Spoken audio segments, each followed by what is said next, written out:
Dennis Bradley, Rumo às Estrelas.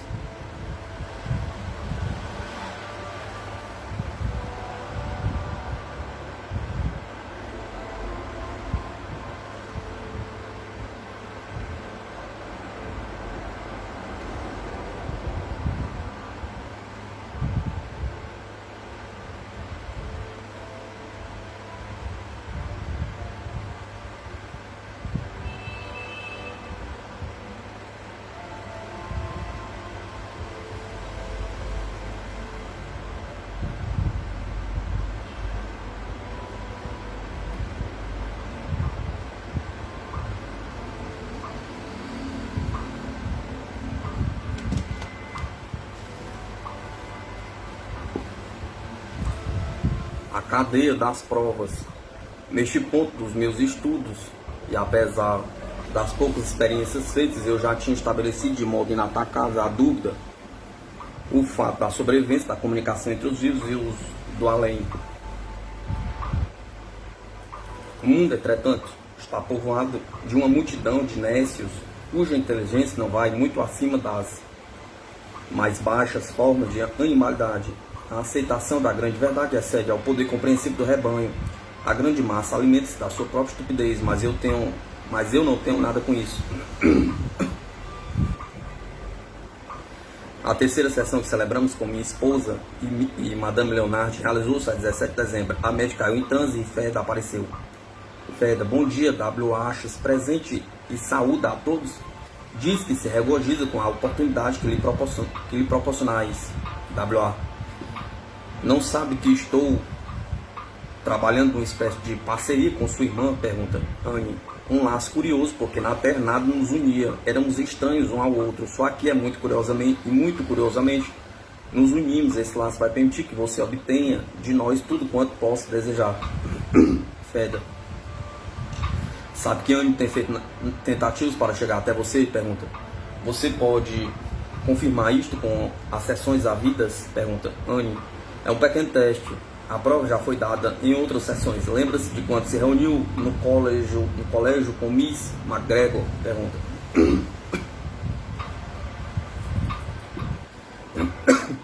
Feda. Sábado, Miss McGregor esteve aqui e disse da sessão realizada com ela. Anne, sempre que me comunico com você, procuro alentá-lo para que prossiga na obra em andamento e também o ajudo a desenvolver-se. Feda, sua irmã disse que muito aprecia o homem gordo do colégio. Ele não gostaria de ver-se tratado assim, mas temos de recorrer a uma característica. Sua irmã acha que esse homem possui uma força. Naquela sessão ria-se muito, parecia alegre. Anne gosta de avivar recordações. Bradley, como se chama? Pergunta. Anne, Joey. Feda, a meia voz. Quer dizer, José? Pergunta. Anne, não lhe chamarei José. Ultimamente ando incomodado com qualquer coisa que quer fazer e o preocupa. Uma das duas sessões aqui compareci esteve melhor que a outra.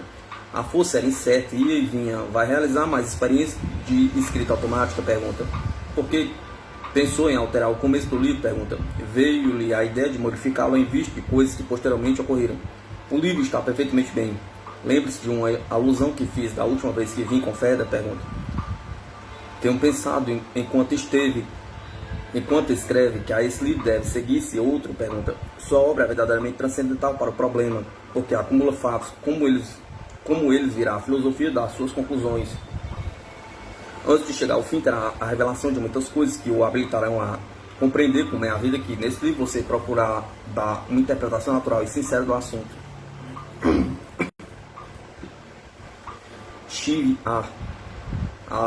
de estar lembrado do que aconteceu pelo Natal. Parece-me estranho que eu esteja agora aqui a ajudá-lo a erigir uma construção de pensamento.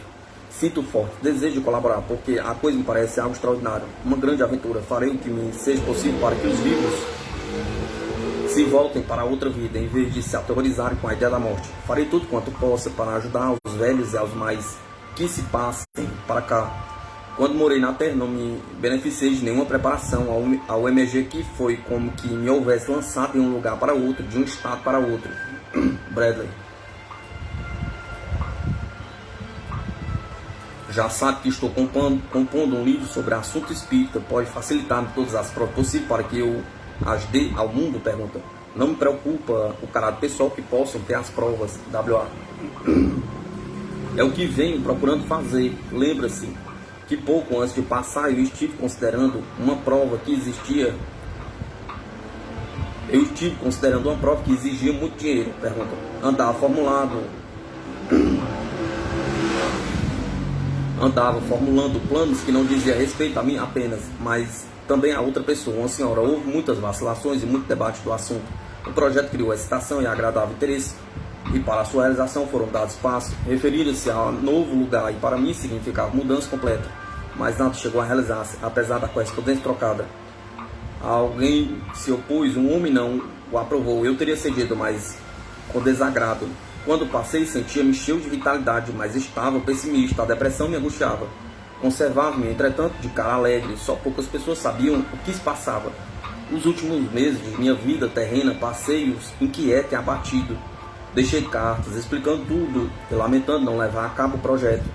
Feda. WA está apontando para o retrato de uma moça. WA. Tenho procurado aproximar-se dela, mas não é fácil. Ela resiste. Dorothy. Separou minhas coisas das dos outros. O velho A também fez o mesmo. Quer perguntar-lhe se ela tem a fotografia de que não gostava muito? Pergunta. Recentemente procurou tapar um pedaço dessa fotografia. Agora que estou no além, ela supõe gostar mais do retrato do que gostava. Ultimamente pensou em mudá-lo de lugar, mostrando-se incerta quanto à moldura. Bradley. Tem alguma mensagem para a sua família? Pergunta. WA. Há os dois meninos.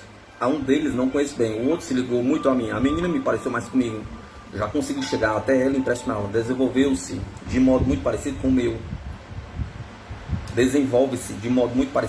É como se sobre ela eu exercesse alguma influência. Há muito de mim em seus olhos. Ele movimenta a cabeça.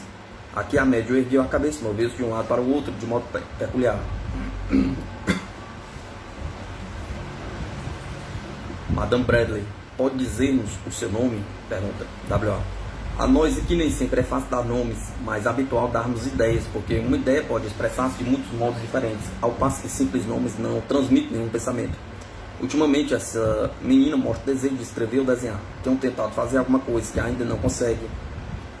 Aqui se pôs a rir. Betty Phillips quer dizer-lhe que tenha cuidado com a garganta de Betty? Pergunta. Tenho observado ultimamente. Não é preciso que façam nada, além de muito cuidado com os resfriados, porque a menina tem fraqueza na garganta e no nariz. Mas que nada façam precipitadamente. Também Phillips tem um defeito na unha de um dedo do pé, a qual não cresce normalmente. Madame Bradley. Recorda-se que em outra ocasião nos disse que estava a estudar o fenômeno da luz? Pergunta. WA. Sim, estou estudando esse problema. A atmosfera aqui é sempre geradora. Feda em voz baixa. Um curioso modo esse de definir a questão. WA. O que chamarei a atmosfera do universo é a própria luz em si. Minha ideia é que unicamente os planetas estão sujeitos à variação da luz. Não há obscuridade. A obscuridade é uma atenuação da luz. Cada planeta cria suas próprias condições de obscuridade. A atmosfera real em cada planeta existe cheia de luz, de um modo peculiar. Simbolicamente você chegou a isto no seu livro. Os homens sempre consideram o esplendor da luz como felicidade e alegria, e a escuridão como doença e depressão. Os planetas nutrem-se de luz. A luz provém do Sol. Aqui as esferas são mais naturalmente afetadas ou penetradas pela luz. As vibrações são mais fortes ao atravessarem os nossos planos do que quando chega à Terra. Todas as vibrações, energia, força vital, bem como a luz, atravessa nossos planos antes de chegar à Terra. Vocês ocupam o núcleo e a luz tem de atravessar a casca antes de atingir o núcleo. Quanto mais nos afastamos da Terra, com mais força e luz ficamos. E coisa estranha, maior domínio sobre a matéria adquire o espírito. Tenho de usar a expressão matéria, mas a matéria é coisa química, uma questão de relatividade. Na sétima esfera, a matéria parece absolutamente sólida para os que a habitam, mas para mim não é tão sólida como as coisas do meu plano. Madame Bradley. A variação de temperatura aí? Pergunta. WA. Aqui nunca faz frio, sempre calor, embora nunca excessivo. Tudo me parece perfeito. Há, entretanto, lugares que lembram os países frios, como a Suíça, por exemplo. e sempre belos. Não há lugares feios. A fealdade é algo transboro só observado na terra. A fealdade é um estudo do vosso pensamento. No plano inferior astral, a fealdade, porque os que nele habitam afeiam-no com sua mente e seu estado. Madame Bradley, tomais banho aí? Pergunta W.A. Sim, banhamos-nos, sim, mas sem necessidade de lavar-nos. A mim me repugnaria ter de lavar minha banheira. Não existe sujeira aqui. A sujeira no solo e eu podia tomá-lo e esfregá-lo nas mãos. Mas ninguém pensa em fazer isso. Gosto sim de banhar-me, minha velha. Feda. Não deve tratá-la assim, é muito rude. Madame Bradley. Não tem importância, era assim que ele me tratava na terra. W.A. Na terra sentimos as condições. Já não encontrou, por exemplo, uma dama de rosto lindo que, no entanto, dá a impressão de fealdade? Pergunta. Bradley. Pode dar-nos a sua opinião sobre a telepatia e o subconsciente? Pergunta. São os grandes argumentos dos que se recusam a aceitar a realidade das comunicações com os espíritos. W.A. Sempre há de haver cabeças duras, ainda quando você provasse, sem sombra de dúvida, eu estou aqui a falar, eles procurariam criar uma explicação qualquer para examinarem-se a aceitação do fato. Bradley. Na última edição do Sunday Express vem um artigo de James Douglas em que ele descreve a máquina recentemente inventada por meio do qual uma mensagem pode ser expedida de 11 milhões de maneiras diferentes e só pode ser decifrado por intermédio da mesma máquina. Douglas diz que só aceitaria o espiritismo se receber sua mensagem por meio dessa máquina. Acha possível isso? Pergunta. W.A. Parece-me que sim, mas teríamos de gastar grande quantidade de força e valerá a pena gastar tanta energia? Pergunta. Pergunte a Douglas, que é homem religioso, se ele pode dar-me prova material da existência de Deus. Douglas acharia insensata a existência. Deus é um espírito. A mim também me é difícil dar prova material de que sou um espírito feito à imagem de Deus. Com o maior respeito, declaro que todos nós somos feitos à semelhança de Deus. E afirmo porque sei que há Deus. Madame Bradley. Como são consideradas as religiões nesse plano? Pergunta W.A. Não há aqui religiões como vós as concebeis. As religiões da terra são as várias capas da pintura com que os homens cobrem Deus a ponto de torná-lo irreconhecível. Aqui concebemos Deus como a mais maravilhosa das joias. As crostas de pintura com que empastam na terra afetam de tal modo a vossa visão que não há reconhecê-lo. Aqui não existem crenças ou seitas. Adoramos a Deus em pensamento. E a cada dia e a cada instante do dia eu me sinto interpenetrado de Deus. Cristo é a mais elevada expressão de Deus. Não temos judeus ou católicos. As diferenças que os separam na terra desaparecem com a passagem para cá.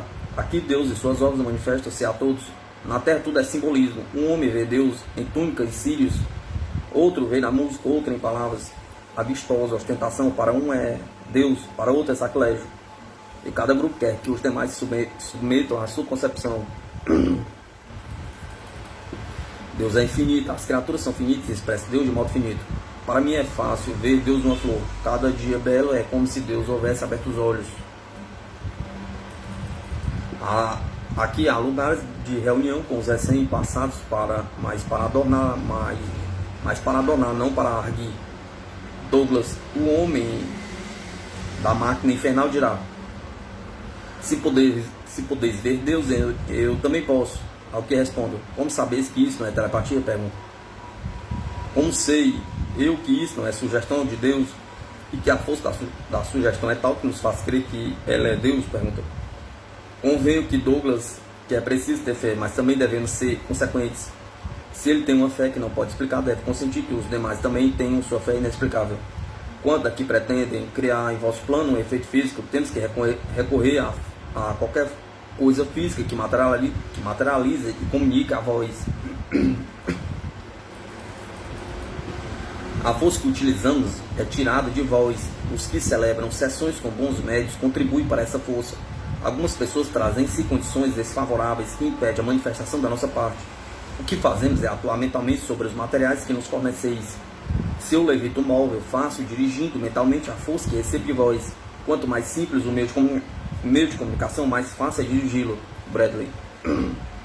A consequência das nossas últimas conversações foi aclarar o caso de Valentine. Valiantine, e portanto é provado que tenhamos na Inglaterra pelo ano próximo, WA. Sua irmã foi quem realizou a maior parte desta obra, não eu. Sei que você adquiriu força direta, mas pondo de lado as manifestações físicas, o mais importante é o conhecimento mental. Anne, você pensou em voltar para a América, mas já não é necessário. Uma vez que ele vem, tenho pensado muito no caso e muito desejo outra oportunidade de comunicar-nos por intermédio dele. A meu ver, será a experiência mais convincente. WA. O que aconteceu quando estivemos lá foi Valentim tem obtido resultados fora do comum. Quando ele vier à Inglaterra, eu manifestarei mais coisas e maravilhoso. E não somos só nós os que por intermédio E não somos só nós os que por intermédio reunirei mais provas. Ela, Dorothy, ainda conserva um casaco meu, do qual tenho pensado em desfazer-se. Está em bom estado, apenas desbotado. Esse casaco fala-me de umas épocas muito ditosas, ricas de lanças, felizes. Creio que ela se recordará disso. Sua atitude parece ser: oh, está bem, sim, sim. E passo a outra coisa. Minha mulher é um tanto psíquico, mas não quer aprofundar-se. Muito diferente de vocês. Surpreende-me que seja com vocês dois que eu tenha comunicado. Ânimo, voltarei. Não me digam adeus, detesto adeus. Embora parte da conversação não seja de interesse para o leitor, vi-me obrigado a relatá-la toda, porque só por meio dos detalhes pessoais é que podemos estabelecer a prova. O enorme acúmulo de demonstrações desta sessão foi produzido com a maior espontaneidade, sem nenhuma vacilação. História de um grande médium.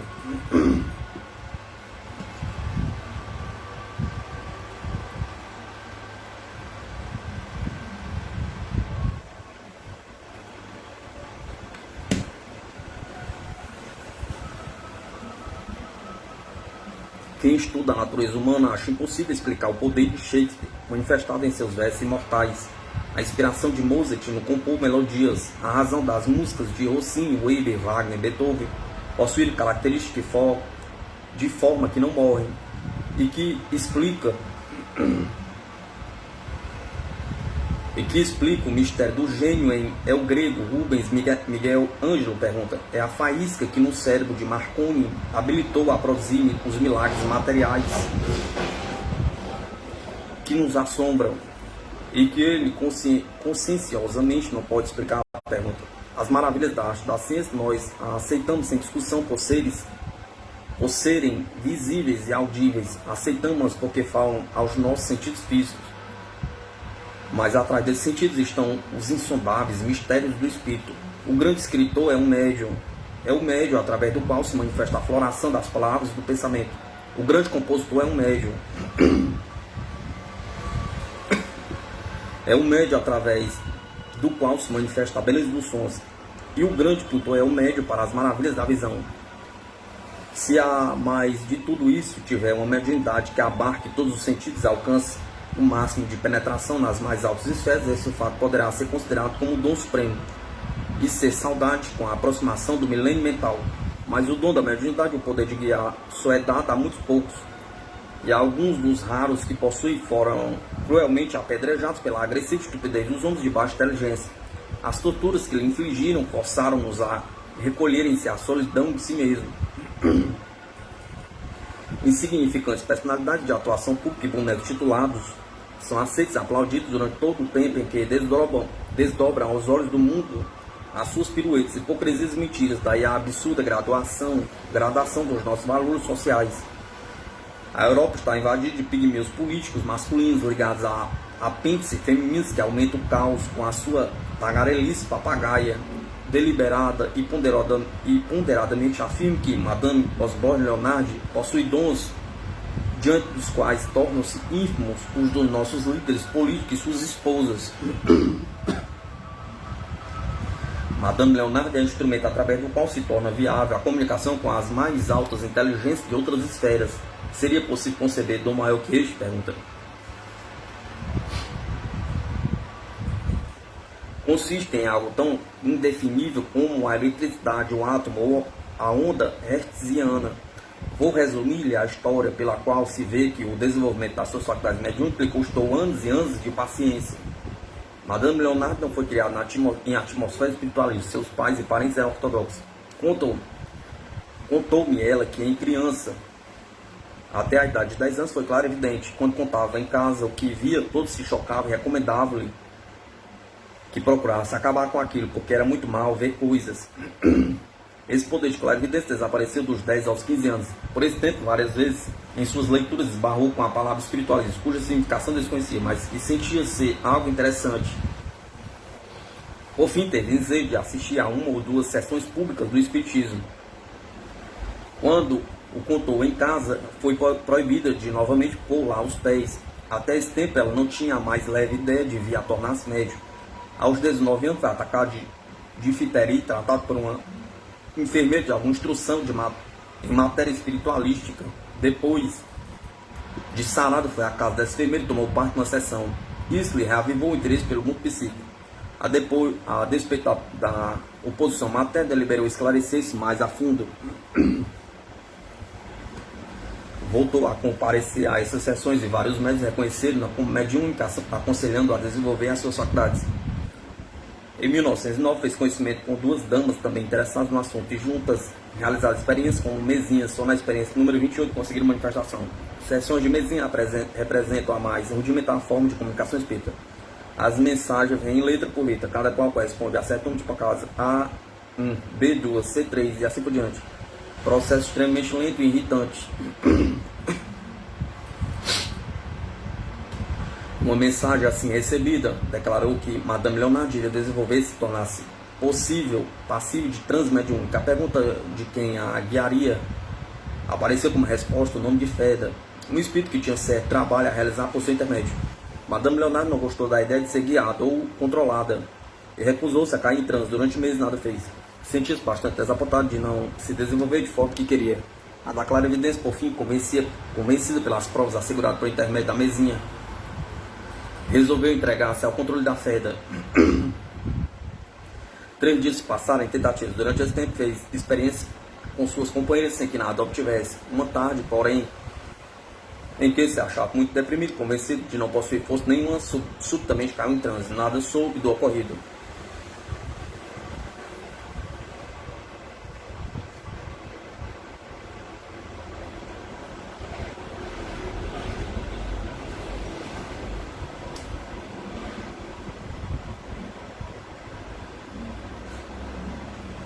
Nada soube do ocorrido enquanto esteve nesse estado. Suas amigas é que lhe disseram da sua conversa com Fé durante toda uma hora. Para praticar, começou então a cair regularmente em transe. Durante o mês, diante de uns poucos amigos e sobretudo com uma senhora muito entendida que lhe foi extremamente útil. Em março de 1914, Fé declarou a Madame Leonardo que algo enorme e terrível estava para acontecer ao mundo e que ambas teriam muito trabalho. Madame Leonardo perguntou se não poderia trabalhar apenas para alguns amigos que necessitavam de socorro. Feda: não, isso limitaria muito nosso ciclo de utilidade. Você deve ficar em situação de atender a todos os que se aproximem. Madame Leonardo assim procedeu, e embora a princípio lhe fosse penoso, breve sentiu que Feda tinha razão em levá-la a dedicar todo o seu tempo a trabalho específico. A enorme e terrível coisa profetizada foi a Grande Guerra. Feda prometeu que, se Madame Leonardo se deixasse controlar, poderia mais tarde tornar-se clarividente e ouvinte de vozes psíquicas. Essa promessa foi cumprida, confessa Madame Leonardo, por várias vezes teve a alegria de ouvir a voz dos espíritos amigos. Também me contou das suas incursões pelo mundo dos espíritos, onde trouxe recordações dos lá encontrados seres que nunca vira na Terra. Subsequentemente, pôde verificar todos os pontos de que se recordava.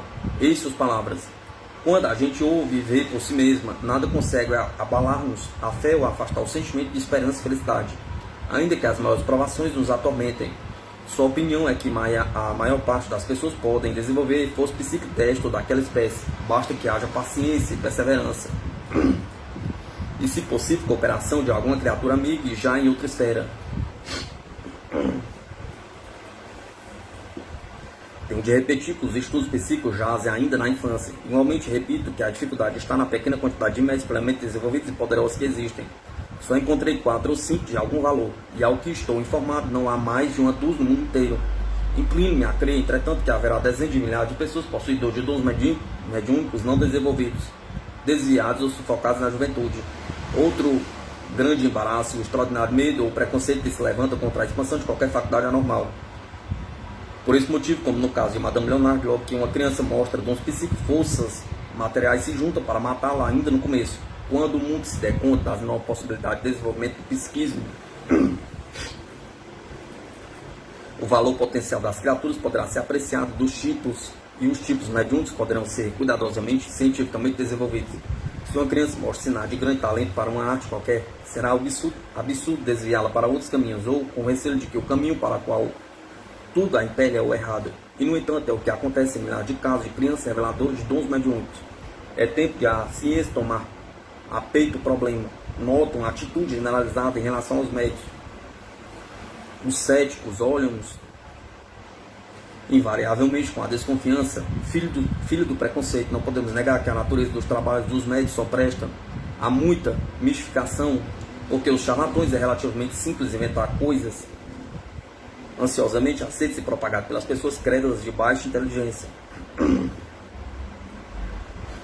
Outra atitude ilógica é olhar de revés para os médicos que recebem paga. Se não são pessoas de fortuna, de que modo poderiam ser indenizados no sacrifício que fazem? Pergunta. Nisto segue a lei comum dos homens. Não bastante, é uma pergunta que surge sempre. Recebeu dinheiro o médio? Pergunta. E em caso afirmativo, parece ser um risinho estúpido. Não recebe dinheiro o padre, que é o médio da religião? Pergunta. Está claro que sim, já que precisa viver. Mas quem repudia os sermões pelo simples fato de serem pagos? Pergunta.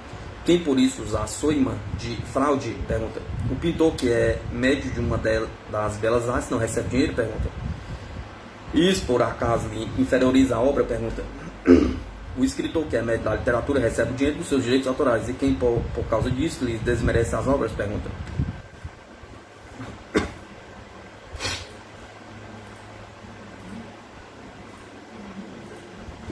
De muito boa vontade, em caso de necessidade, Madame Leonard presta serviço sem paga nenhuma.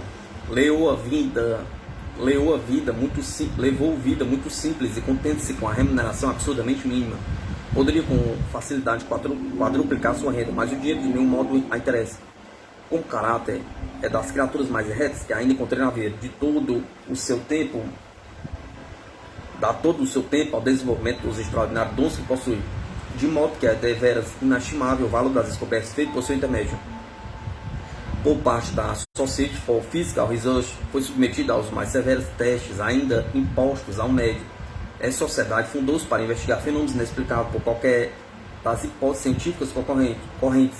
O fato de alguém fazer parte do grêmio não implica na aceitação de que vulgarmente chamamos espiritualismo. As investigações são conduzidas de um ponto de vista rigorosamente científico.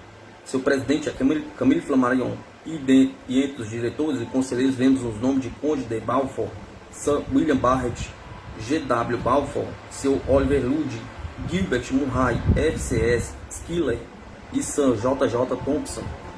E entre os membros encontramos Henry Bergson, Charles Richer, Romain Newbold e Maurice Maeterlinck. Em 1918, por um período de 3 meses, a sociedade contratou o serviço de Madame Leonard, a fim de prosseguir as investigações para as quais foi especialmente formado um comitê. As sessões foram arranjadas de modo que os assistentes não pudessem entender-se uns com os outros. Lady Trongdier, Miss Radcliffe Hall, Madame W.H. Salter, Miss Newton e Mr. J.G. Pingington ficaram incumbidos de tomar nota de tudo. De 73 sessões, só 3 não foram anônimas. Os competentes rendos dessas sessões estão nos arquivos da sociedade. O relatório final da série, feito por Madame Selter, declara que houve geral acordo quanto à sobrevivência da personalidade e atesta não haver dúvida quanto à completa honestidade da média. Tive a oportunidade de ler grande número desses competentes rendos. Para um estudioso, os pontos reveladores da evidência são interessantes, mas para a maioria dos leigos as conversações anotadas são tediosas. Minha opinião é que hoje, 6 anos depois, a faculdade de Madame Leonard mostra-se enormemente mais desenvolvidas. Também creio que sua força pode ser aumentada pelas forças latentes de certas pessoas que tomam parte nas sessões. Isso me parece claro, porque nunca foi publicado uma tal maravilhosa cópia de evidência como as enfechadas nas páginas deste livro. O conhecimento do sobrenatural.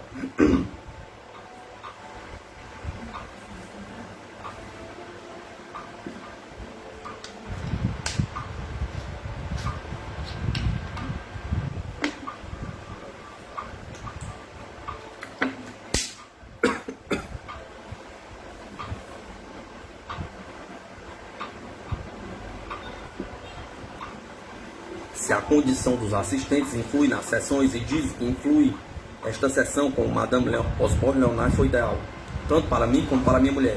Nas vésperas tínhamos estado num baile em Dorincourt, de onde saímos às 3 da manhã. Isso, mais uma boa dose de duro trabalho, deixaram-me com a cabeça a arrebentar. Madame Leonard caiu em transe e Feda compareceu. Feda, bom dia, W.A. está presente e saúda-os ambos, diz que tem muito a comunicar.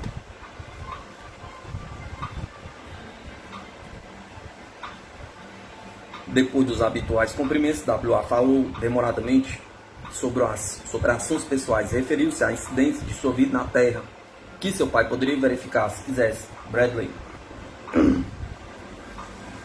Bem sabe, meu caro W.A., como é difícil abordar este assunto com seu pai, que já declarou não crer esmiuçir-se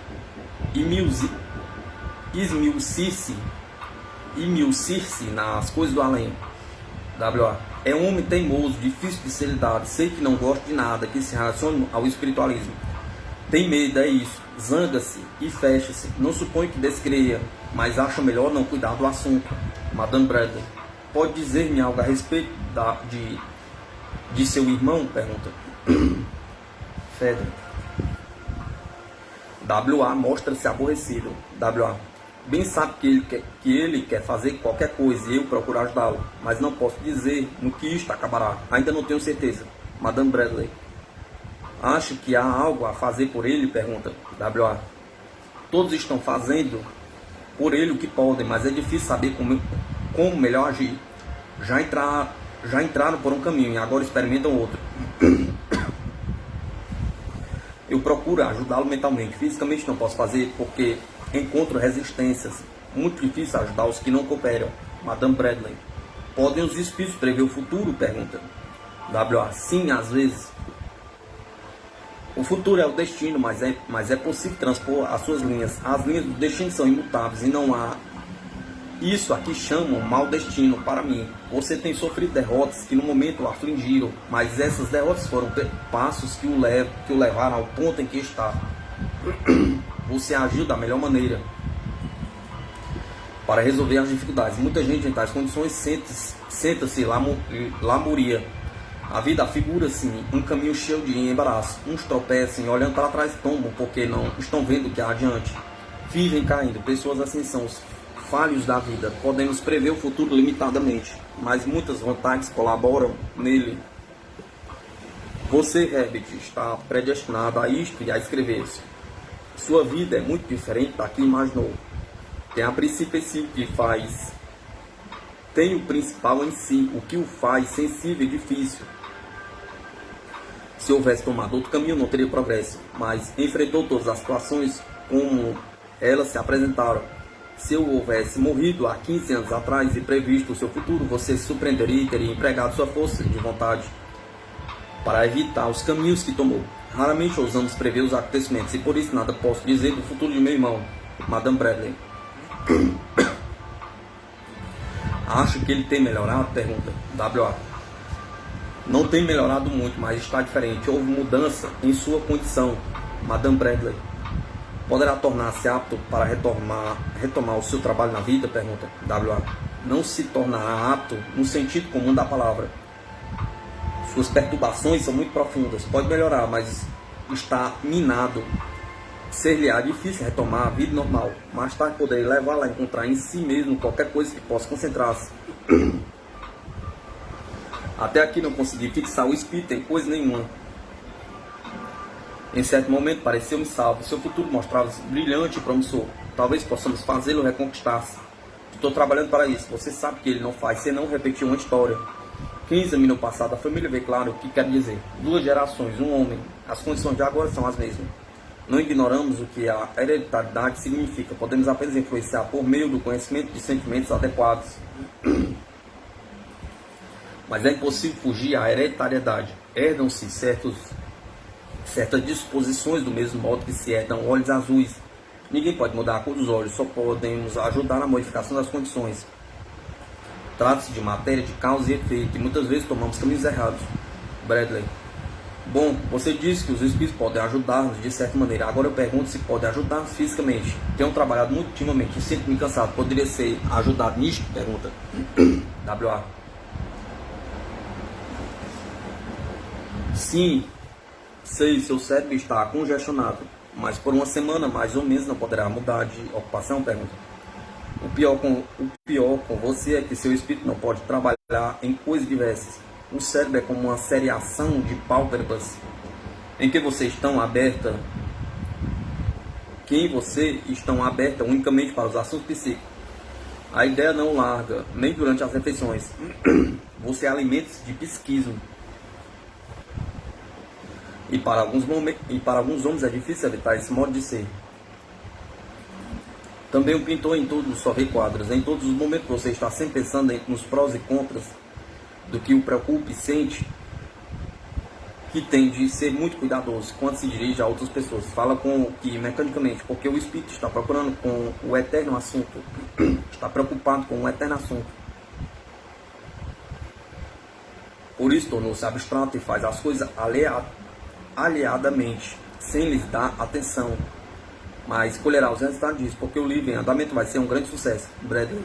Você figura constantemente nesse livro. W.A. Sei, sou o personagem central, a estrela do livro.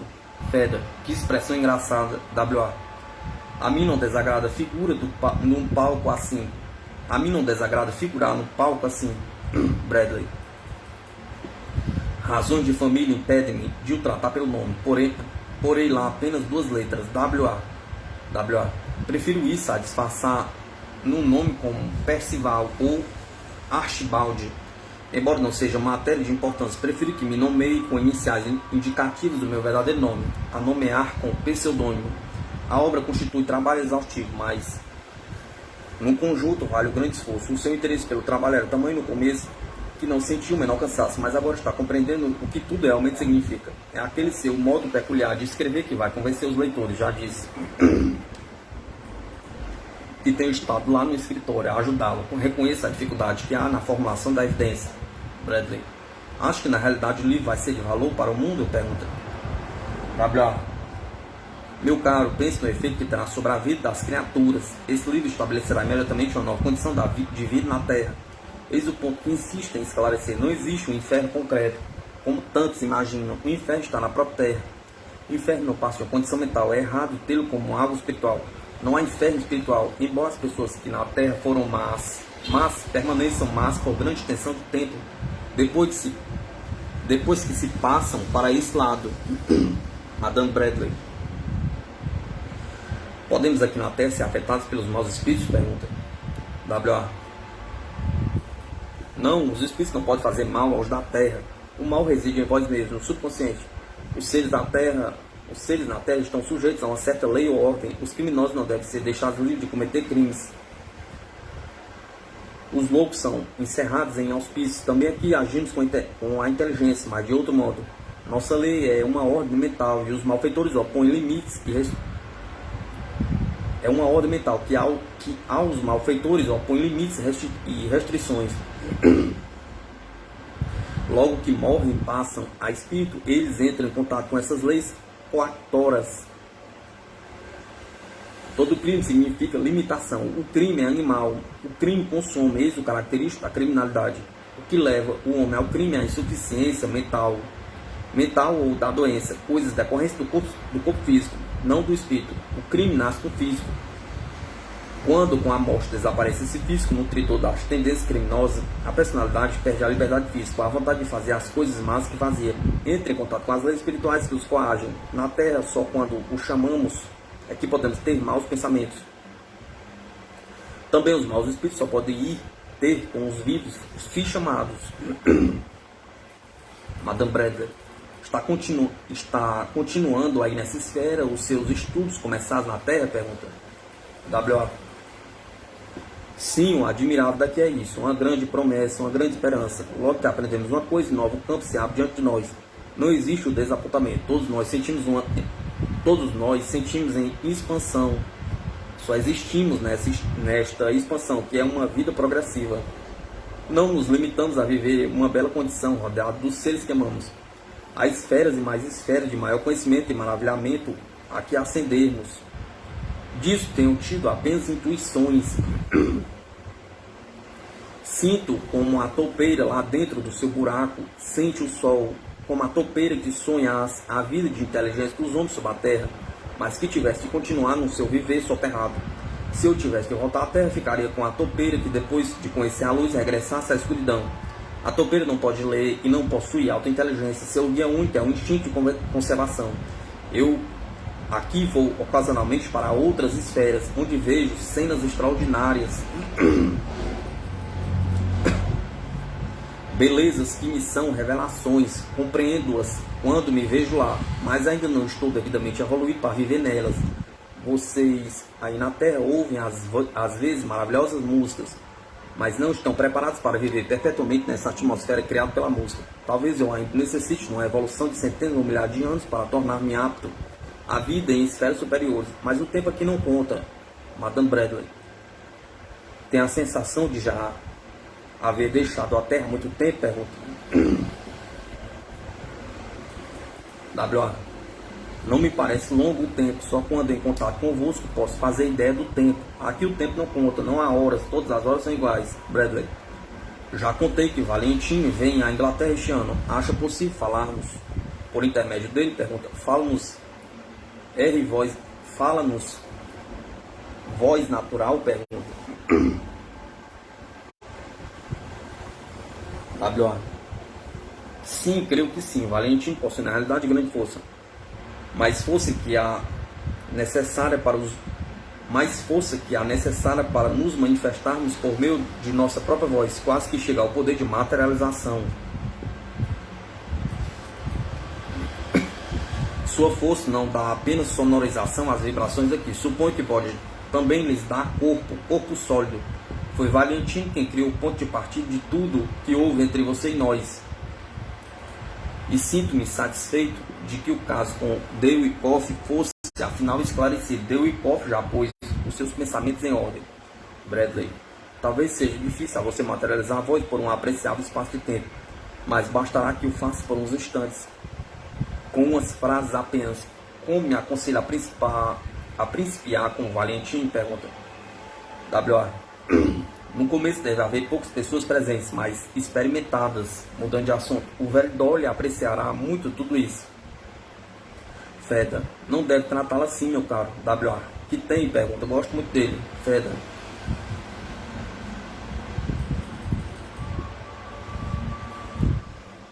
Eu também quero falar com Valentim. Madame Bradley. Quantas pessoas acham que devem figurar na primeira experiência? Pergunta WA. Procurarei manifestar-me logo. Não aconselho mais de 5 ou 6. Valentim é um tipo interessante, muito sensível. Tudo depende dele. Ainda está magoado com o que sucedeu. Madame Bradley. Aconselho-lhes a fazer as sessões na sala de dança? Pergunta WA. Não, acho preferível sala menor. A força ficará mais concentrada. Quando Valentim chegar, verei como deve ser feito. Ninguém sabe cientificamente como deve agir. Para mim, quer tomar notas de tudo que observar aí do seu lado, enquanto eu faço o mesmo aqui do meu? Pergunta Bradley. Sim, tomarei nota de tudo. Madame Bradley. Deve haver aí do seu lado seres de alta capacidade científica para a investigação desses assuntos, não é assim? Pergunta WA. Sem dúvida que usar. E muitos, mas a dificuldade é que perder o contato com os aspectos físicos. Só nós realizamos o nosso projeto. Será coisa muito falada. Você poderá chegar a verdadeiros achados por meio de impressões sintéticas. Se conseguirmos, a impressão das criaturas humanas vai ser tremenda. No homem da rua, como dissemos, é a gente comum que deve saber destas coisas para reformar suas ideias com base no bom senso. Talvez que possamos descobrir o como da força psíquica liberasse e manifestasse. Feda, para mim, WA está apontando para o seu ombro. WA. Há pouco tempo você mandou fazer uma alteração no ombro desse casaco. Não parecia mal. Madame Bradley. Esteve conosco a noite passada? Pergunta. WA.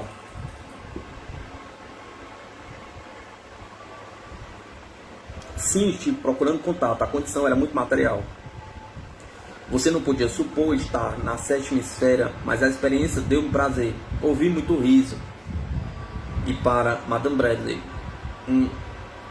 uma risada estridente. Havia lá muitos sons e belos. Lembra-se que estava aborrecido com o desarranjo de qualquer coisa? Pergunta. Se seus olhos acompanhavam uma porção de movimentos, você inclinou quando dançava. Procurei segui-la, mas a confusão era muita. Quem? Aquele homem de nariz tão grande? Pergunta. Também havia lá uma criatura de muita estupidez. Você às vezes pensava nessa estupidez tão enfadonha. Para Madame Bradley. E seu medo de que o vestido se rasgasse? Pergunta. Qualquer coisa havia pregado nele que você receava perder 2 ou 3 vezes, a costura cedeu. Gostei do toalete. Embora a estivesse preocupando tanto, não pude distinguir o que caía. Você tinha medo de que algo se desmanchasse. Vestido de belas unhas, repuxado de um lado. Lá muito bem. Em certo momento pensou em pôr qualquer coisa sobre ele. Tomou um chalé e passou ao pescoço. Retirou em seguida. Fizeram isso várias vezes. Estava sentindo frio e eu procurava influenciá-la para que pusesse o chalé. Hesitou, depois desistiu. Sei que é teimosa. Digo isso porque ultimamente tenho podido ver melhores as coisas. Depois da dança, algo foi esquecido na sala. Ouvi a observação a respeito. É muito tarde para ir procurá-lo. Madame Bradley. Viu sua mulher a noite passada? Pergunta. WA. Sim, via, mas não pude aproximar-me muito. É difícil ajudá-lo porque não consigo esta aproximação que tenho com vocês. Além disso, ela não pode escrever livros, o que me leva a dar preferência ao contato com vocês. Não me preocupo que minha mulher se interesse por outras pessoas. É moço, o que faz não me fere. Desejo que seja feliz e sinto o que não será. E sinto que o não será se consagrar a mim só. Também sinto que não lhe convém viver só e procura acentuar isso em seu cérebro. Poderá ser feliz com outros, sem que eu me enciume. Estou muito satisfeito com a minha condição para aborrecer-me com qualquer coisa. Madame Bradley. Acha que vai bem os negócios de sua mulher? Pergunta. WA. Então aborrecido. Não me fale em coisas tão materiais. Madame Bradley. Incomoda-se com as minhas perguntas? WA. Pergunta. WA. Não, está muito bem. Gosto disso. Até certo ponto interesso por esses assuntos, já que são importantes para a vida da Terra. Mas não creio que você tenha motivos para preocupar-se. Acho que, do ponto de vista material, tudo corre muito bem. Tanto para você como para ela. Madame Bradley. Você hoje recomendou a Herbert que mudasse um pouco de preocupações. Mas bem, sabe que isso é impossível agora. WA. Sim, depois que concluirmos o livro, ele descansará. No momento percebo que ele não consegue pensar em outra coisa. Bradley. Impossível empreender um trabalho deste sem uma completa concentração cerebral. Está aí uma coisa em que há um ano atrás você não pensou. Que ia cooperar numa obra desse tipo. WA. De fato não pensei. E ninguém um ano atrás poderia supor que você fosse empenhar-se em tal livro. Parecem tão extraordinários estes nossos encontros e estas nossas conversas. Você bem sabe que se trata de um grande livro, em que aborda a matéria suprema, o problema da vida e da morte. Era inevitável a entrada sua por esse caminho. Agora que estou aqui, sei pelos guias que você tinha que chegar ao que chegou. Existem poderes mais altos do que os homens supõem. Somos instrumentos desses poderes. Você foi levado ao ponto em que está. Caminhou passo a passo para onde a mão daqui apontava. Mais tarde compreenderá o que isso significa. Quando na Terra chegamos à idade madura, tornamos-nos vagamente infelizes.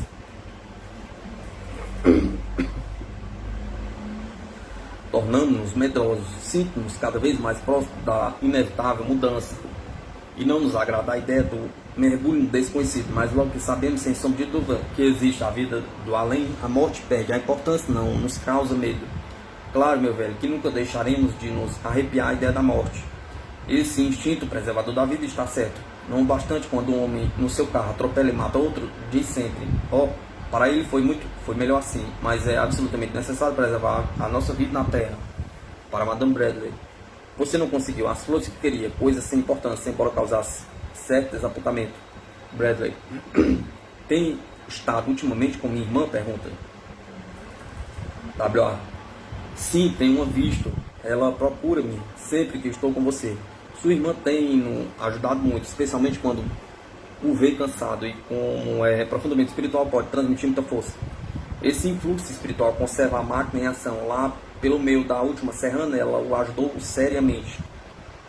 Lembra-se da noite em que quis dar fim ao trabalho? Pergunta. Percebemos que estava a pique de desmoronar. Sua irmã pôde intervir de um modo muito eficiente, mais do que eu poderia, porque ela é mais espiritual, tem mais força. Graças a Anne, você recuperou-se e prosseguiu. Isso muito me satisfez, porque nos permitiu bom trabalho subsequente. Naquela noite cedo, você esteve a pensar ir ou não ir? Perguntava. Fui o responsável pela decisão de não ir. Lembra-se de que nessa noite notou que o papel estava quase no fim? Pergunta. No dia seguinte voltou da rua com um novo sortimento. Eu estava com você e evite que vacilasse. Humoristicamente, quase liquidou com todo o papel. Hein, meu caro? Pergunta. Gosta do velho de Wyckoff? Excelente criatura, sim. Pode dizer-lhe que o vi acompanhado de uma menina, um espírito que se lhe apegou para controlá-lo. Uma menina morena, bastante bonita e cheia de vida. Procura oferecer-lhe um ramo de flores rubras. Ele deve ter pensado nela de um modo qualquer em que houvesse flores vermelhas. Os de Wyckoff adquiriram força, excelentes criaturas.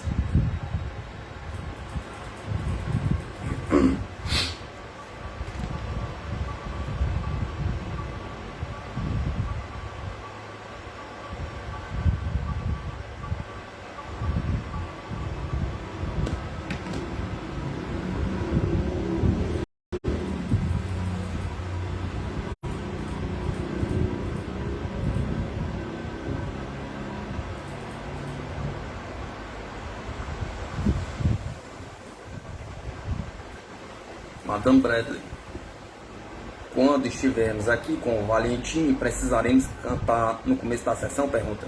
W.A. Sim, com o Valentim é necessário que haja cânticos. Isso que aumenta a força. Madame Bradley, hinos? Pergunta. W.A. Não tem importância o que seja, contanto que haja canto. Madame Bradley, não será o mesmo se usarmos um gramafone? Pergunta. W.A. Sim, dará resultado se vocês acompanharem a melodia. É preciso que cantem ou então que conversem. Não importa o que conversem. Contanto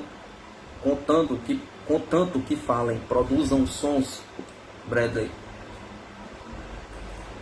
Talvez que antes da publicação do livro seja esta a última oportunidade que temos de nos comunicar. W.A. Não vai ser esse o único livro que sobre o assunto que você escreverá. Continuará escrevendo.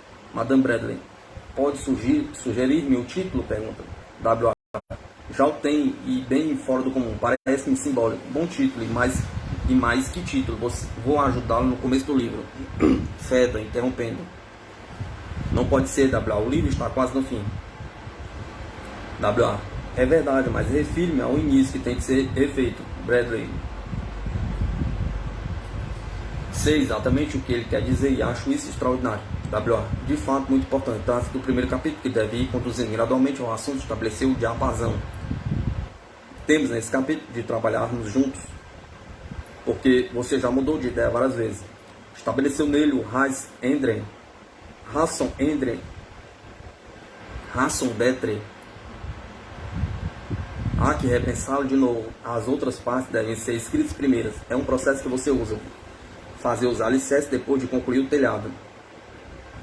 Duvido que alguém já haja procedido assim, mas no caso deste livro é o sistema verdadeiro. Eu trabalharei junto.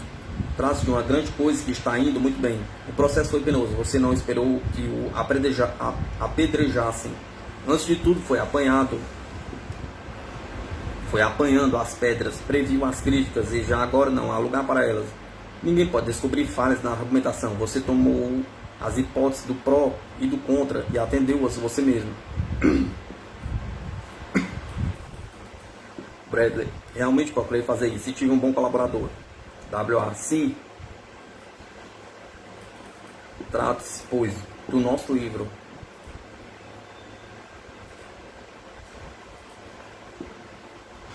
Não se preocupe com esse capítulo inicial. Trabalharemos de cooperação. Começar a escrever sem pensar. Escreva.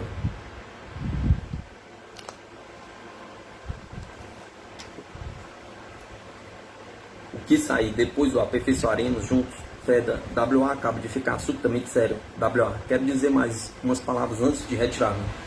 É uma grande coisa esse livro. Foi uma grande coisa que você o fizesse. Foi uma grande coisa que eu pudesse colaborar. Equivale a um farto de luz. Adeus. Bênçãos caem sobre os dois. Ajudem-se. Isso será mais fácil agora. Não me digam até logo porque vou segui-los. Assim terminou o nosso contato nesse dia. A evidência foi maravilhosa. Não tenho bastante reserva de desprezo pelos que ousaram dizer que isto é telepatia. Apesar de apiado de que haja no mundo tão mesquinhas inteligências. Além da evidência com que WA nos bombardeou por 2 ou 3 vezes, ouvimos a voz reconhecível entre milhares, soava distinta e vibrava como um violino. É isto então telepatia? Pergunta. WA deu-me a mais completa evidência do tratado de seu irmão. A pergunta feita por minha mulher recebeu resposta extraordinariamente compreensiva. Considero-me, pois, no dever de publicá-la. Já neste livro fiz várias concessões à grotesca sentimentalidade de muita gente. A pusilanimidade não apressa a conquista do conhecimento. Vou dizer coisas de que a carneirada dos imbecis poderá montejar. A loucura é relativa à terra, do contrário, o mundo seria um grande hospício governado por meia dúzia de homens. Minha proposição é que os espíritos podem influenciar o estado de saúde dos vivos. Senti-me semi-morto naquele dia, como contei, e fui revivido por uma extraordinária insuflação de energia espiritual. Renasci. Este meu livro tem símile para a humanidade na observação que Watts faz do vapor da água na chaleira. Quem no momento poderia prever o que sairia da observação de Watts? Pergunta. Assim também, só daqui a um século a humanidade perceberá o valor das descobertas que este livro consigna no campo psíquico. Há poucos anos atrás a carneirada ria-se de quem falasse no rádio e a gargalharia a ideia de televisão, mas o rádio e a televisão estão vulgarizados hoje. O conhecimento que WA mostrou deste livro de cada um dos meus pensamentos é maravilhoso. WA penetrou mentalmente e não há dúvida que colaborou comigo. Mostrou-se conhecedor de tudo que só eu podia saber e revelou em voz alta. No que me diz respeito, não me preocupa no mais mínimo o que possa pensar desta obra. Se o mundo quer permanecer cego, o que me importa? Pergunta.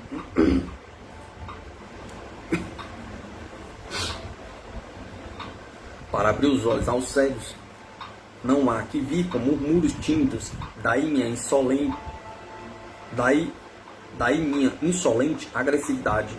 Só nos ouvem quando gritamos. Dentro do curto espaço de alguns meses aprendi alguma coisa a respeito do universo. Sinto o poder de minha agressividade, mas uso apenas para convencer algumas pessoas. Muito sei deste mundinho tão pequeno e sei quase nada do que há além dele. A arrogância de tom que adoto não passa de ferrão para fazer com que o rebanho pense. Dentro de mim brilha uma luz de compreensão. A vida na Terra é apenas o primeiro balbucio de nossa existência, e a proporção que nos esforçamos para aprender, vamos nos adiantando para a percepção da faísca divina que há dentro de todos nós. Dennis Bradley, Rumo às Estrelas.